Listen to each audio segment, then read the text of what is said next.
convey our sincere sympathies to bereaved families.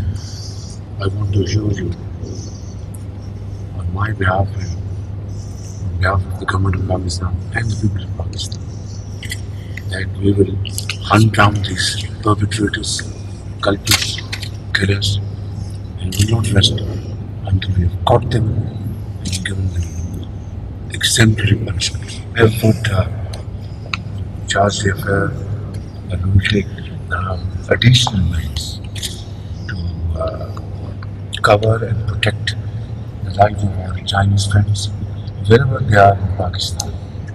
And tomorrow our Interior Minister is flying to Karachi to assist our government consent and provide them any help from the federal government, investigate the case.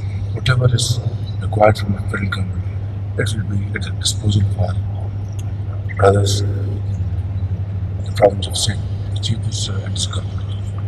And on the other hand, we are going to review the entire security position and take all measures, all possible measures to augment and strengthen security of our Chinese friends in Pakistan, because they are not Chinese.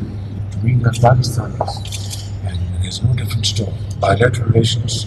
I think our two countries, it is our friendships are working. It is unmatched. It is stronger than ever before. It is extremely warm, and we will not allow any kind of disturbance in this friendship, come what may. We will cut their hands and we will stop them from creating any difference between us. This will not happen. This shall not happen, and this will not happen.